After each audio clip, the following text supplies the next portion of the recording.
We now join Rashida Lucas and T.P. Lucas as Judge Lynn hears their case. Mr. Lucas, you have brought Mrs. Lucas here to court in order to recover either your 2000 Camry that you said you upgraded or the value of the upgrades that you put in the Camry that you say she took. And I know that you're wearing sunglasses, which usually is not permitted in a courtroom, but I understand that you have an eye issue, glaucoma, and the lights are bothering you. Mr. Lucas, I'm going to start with you. Why don't you tell me how we got here and why it is you've needed to come to court to get this car back? Well, Your Honor, everything, there was nothing wrong, nothing. You know, everything was normal at my house. Everything was normal? Nothing wrong, nothing. Rashida told me, baby, I'll be back, and she left. You know, this was back in November. Mrs. Lucas, Mr. Lucas says you had a great relationship. Yes, we had a wonderful relationship. Why don't you tell me what was wonderful about it? It was wonderful. We were like best friends. I believe, you know, he's my soulmate. Everything was fine except... Except? He was too nice. It's too nice. I mean, how does one be too nice to one's wife? He was too nice, like, it was scary nice. You know, it was like, you know the people that's it was like stalkerish nice, like you too nice, it's too good. Give me an example, because I cannot conceive of the world that you have structured for me here. Right, I mean, you know, too nice, like he would say, I love you, and it was like, I was like, okay, I was waiting for the punch, when you gonna kick me? It's scary. Some people just, you know, you could be nice, but you could be Lucas, too nice. You're gonna have to do better than that. He told you he loved you, and this was a problem. You put up your hands like, when is the punch going to come? You've been married for 5 years. Has he punched you yet? No. No, he's a he wonderful doesn't man. punch you. He's a wonderful man. Yes, I'm just not used so to the that. I love you is too much for you. It's not too much, but you don't have to tell me like twice a week.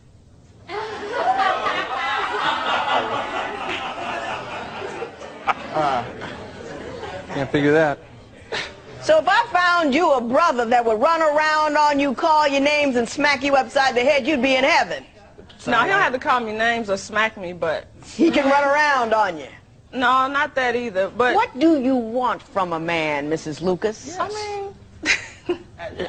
She told me that's what she wanted. What did she tell you she wanted? Well, she told me she wanted somebody to cherish her and don't run around on her. You know, all the things that a good man and a good woman should want out of each other. We agreed that, because I had been married before, and my ex-wife, oh my goodness, she scared me. If I ever did it again, it was going to be better than any other marriage, and I made the promise for keeps. This wasn't to be playing around, you know, and if nothing's wrong, where are you going? You know, there are women that would pull her head off her neck for a guy like me.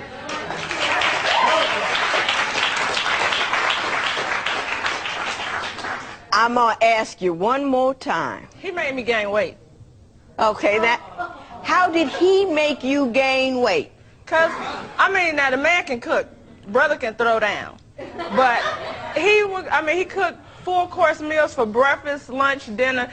2 o'clock in the morning, if I was hungry, he wouldn't fix me a sandwich. This man would make a whole meatloaf, potatoes, a gravy, vegetables, a big stupid cup of Kool-Aid. I go to sleep right on that. Get up in the morning, he done fix French toast, pancakes, grits, biscuits. So now I'm laying on food on top of the food I just laid on a couple of hours ago. So your complaint is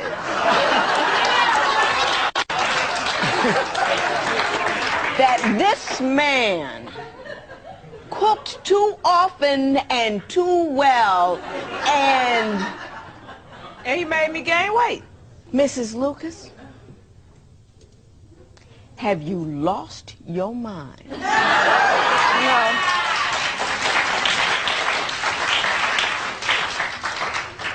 I have women coming in here whose men are leaving them because they got too heavy. You got heavy based on his...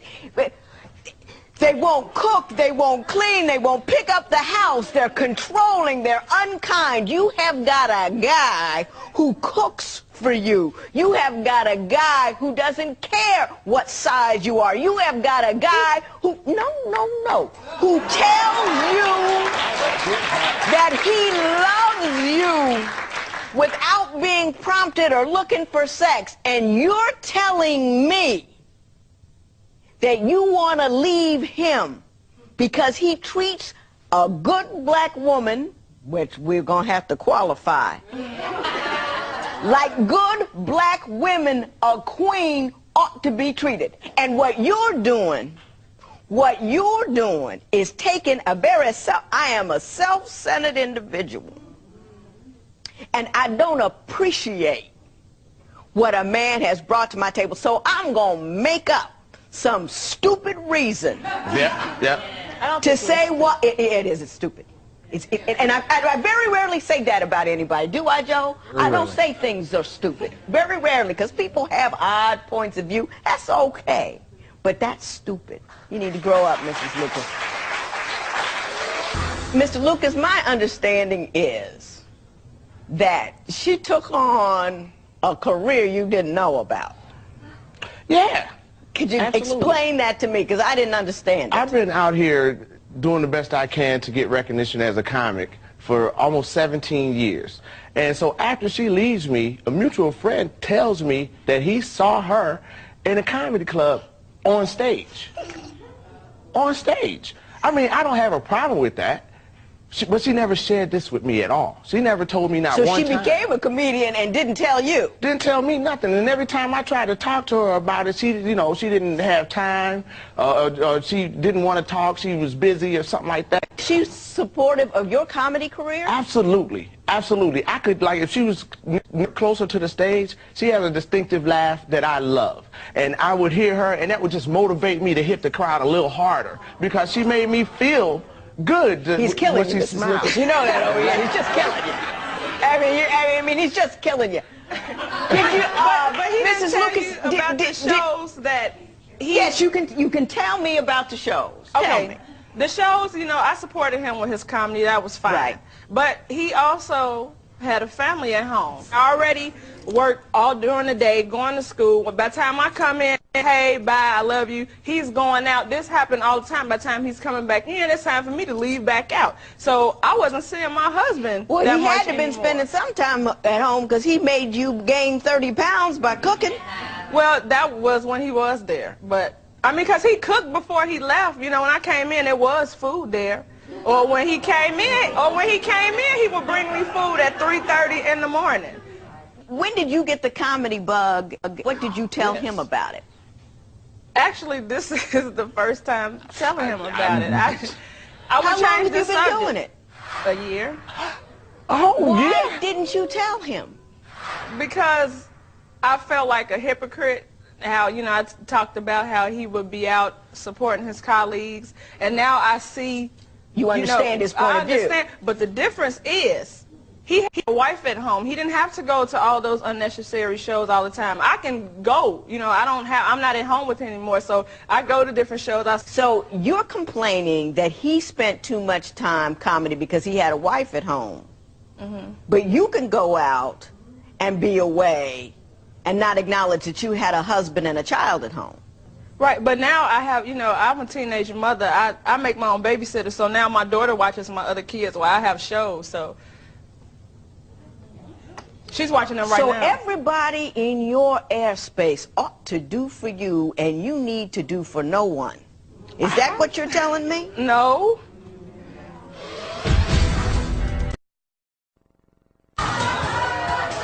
She just didn't tell him. You said that you have a 14-year-old. Yes. That babysits. Yes. How many kids do you have? 4 girls. 3 of them aren't his. And did he take on the role of father for those 3? Yes, he's a wonderful father, excellent father. To even those children that aren't his? Yes. You feeling what I'm feeling? So. You still want to be with her, don't you, Mr. Lee? I'm still suffering from separation anxiety. It just don't make sense, because there was nothing wrong. I mean, if someone gave me everything that I wanted, which she did, and I was giving her in return, where are you going? Where are you going? Crazy. And That's what do you she expect to find when you get there? What are you going to do about... You have a 1-year-old together. Absolutely. Yes. And she ain't even on the bottle no more. Do you see what I'm saying? One, and You don't have even need her? the bottle. Yes, I have her. Ain't nobody taking my baby nowhere. You don't have your 1-year-old? No, he wouldn't let me. He's very overprotective Well, how does of the her. 14-year-old babysit the 1-year-old you don't No, have? the 14-year-old babysits my 8 and 5-year-old. Mr. Lucas, you've came here for the return of a car. Why don't you explain that to me? I mean, where is the car and what? Yeah, where is the car? That's a good Did question. when she left in November? Tell she me took the about car. when she left, because I'm not understanding Well, when how I this called thing actually when ended. she left, I didn't, pay any attention till it started getting kind of late. I called her. She told me she was at her sister's house, and that's where she's gonna be, and she hung up the phone. You're telling me she left like she was going to go get some groceries, Right? but was leaving you. She left like she was. She said her exact I'll be words right was, back. "I'll be right back." This is the first time I done seen this woman since November. Mrs. Lucas, give me that version of the I'll be right back story. Well, I told him I was leaving. I told my sister I was on my way to Chicago. I had like 5 shows that weekend. So when I did those 5 shows, I got booked for some more. So I didn't go back. I told him I'd be right back. I didn't give him a specific time. But I did say I'll be back. Just And you me took in the car. the Toyota with you when you left. Yes. I still had the He truck. can't drive anyway. He can't see. Well, Can you see me? He can't see. On what universe do you believe that's funny? It's not funny, but I mean, he can't drive anyway. And he gave me the car as a gift. Hey, you can't respect this man at home, that's one thing, but while you're in here, you will respect him and you will not make fun of the fact that he cannot sing.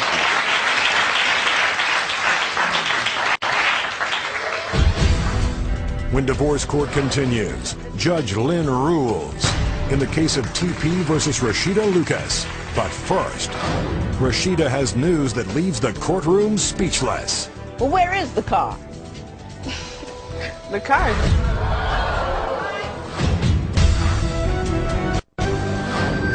Divorce court returns with the case of Rashida Lucas, who left her husband to perform stand-up comedy and never went back home. And TP is suing Rashida because he wants to be reimbursed for the family car. You say if you can't get the car back, you want the value of the upgrades. Tell me about the upgrades. well, here's the thing. They sell a little chip. I upgraded that on the engine. I didn't like the wheels that were on there, so I bought rims and tires.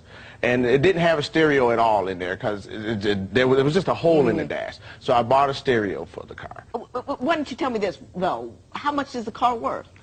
About $5 grand. And like I said, she keeps saying But where my is the car. car?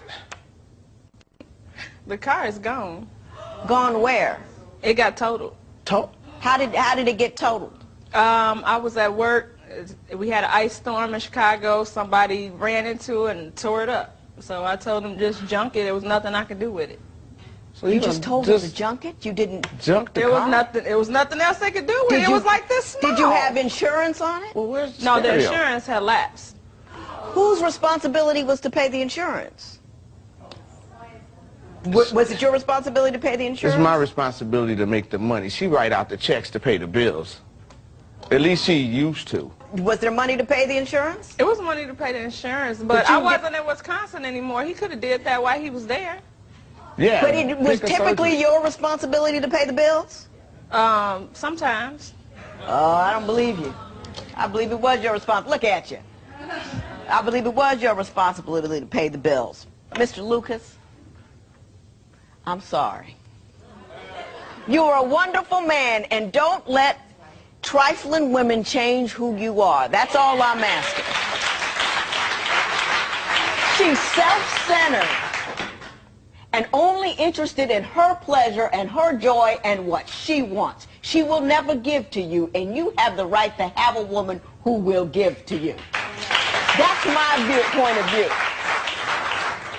You are trifling and small-minded. When you are trifling and small-minded, you're going to end up with a man who's going to take advantage of that. I am sure that your choice in men, if it's based upon the silly things that you have told me here today, will put you in a place where you don't want to be, where you don't want your daughters to be. But you are so small-minded and trifling that you don't even put their interests ahead of yours. How dare you be so self-centered? Normally what occurs in a marriage is one person has the courtesy to tell the other person that they are leaving. At that point in time, they take the assets and they divide the assets between the two of them, and each of them takes half value at the assets. What you did, however, was dissipate an asset. In other words, what you did was you took one without his knowledge, absconded with it, and then because of your failure to keep insurance on it, that asset was lost. As a result, you are responsible to pay him the half of that asset that would have remained had you done the appropriate thing. Judgment in favor of Mr. Lucas in the amount of $2,500. It is so ordered. All rise. Parties may leave the courtroom. Well, the kids miss you. I miss my baby. Just come back to Chicago. You come to Chicago, we can make it work. I don't know. The judge should have sentenced you to life with me and the kids. That's what she should do. Put the gavel down and let you, but that's all good. I don't know what to say to you.